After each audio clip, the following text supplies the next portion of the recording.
Amongst 5 years since Malaysia Airlines flight MH17 was shot down over Ukraine, killing all 298 people aboard. Speaking to journalists in Kuala Lumpur, Malaysia's Prime Minister expressed his regret that the perpetrators had so far escaped punishment, he said.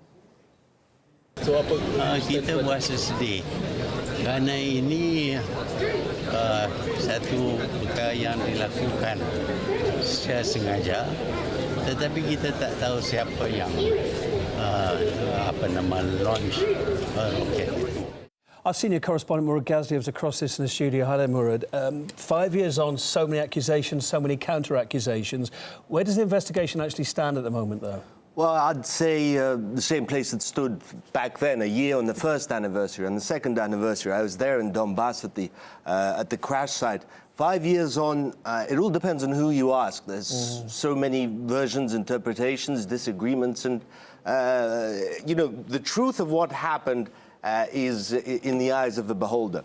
The Europeans, Germany, for example, now calling for the UN Security Council to establish another commission to find the truth again of what happened. But at the same time, they're demanding that Russia pay compensation for shooting down MH17, for trying to conceal and hinder the investigation. Russia, of course, saying that we had no role in this. We gave you everything that we had, all the information that we had. Russia's foreign ministry coming out with a statement today saying that this tragedy that occurred 5 years ago in the skies above Donbass has been turned into a dirty tool of anti-Russian politics. That it wasn't so much an investigation into what happened as an investigation into ways to blame Russia. And that's in the vein of what they've said for many years now. Vladimir Putin himself a little earlier, that everybody wants to speak, everybody wants to tell their version of what happened, but nobody wants to listen. Everything we've seen presented as evidence that Russia is responsible for everything doesn't suit us. We think it is insufficient evidence.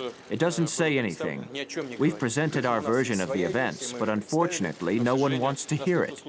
Until there is proper dialogue here, we won't find any answers to the questions about the plane crash and the deaths of the people on board, which remain open.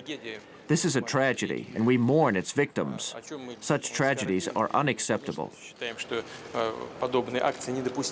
As he also said, Russia remains open to dialogue, joint investigation, a clear, concise and open investigation. And until there's dialogue, don't expect any you know, solid and unilateral, universally accepted version of what happened to come out. That's the thing, of course, this is so painful for the family and friends, loved ones of the people that perished on that plane. They're going to say, well, when is there going to be some consensus? Is there going to be any common ground found here anytime soon? You're saying it doesn't look like it. Well, everybody's open to you know, different paths forward. Malaysia, as we heard, coming out saying that it hasn't seen any evidence of proper evidence of Russia being guilty, that the perpetrators are still out there. Russia, again, saying that Europe just wants to say what it wants to say. It doesn't want to listen to anyone else. Russia, at the same time, saying we're ready for dialogue, we're ready for a clear investigation. Europe's position is much more hardline.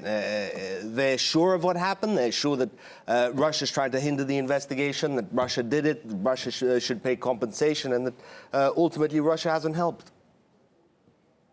If you look back, you can establish that from the first day after the 17th of July, the Russian Federation hasn't disclosed anything about what happened, and that is a slap in the face to all the relatives of the victims. And I call on them to start cooperating to tell us what happened. Yeah, we received that information from the Russian Federation, the information about the missile and the documents about the missile, and we also received the radar data. And that wasn't clear enough to say exactly what happened with the missile, and that didn't give us the right picture.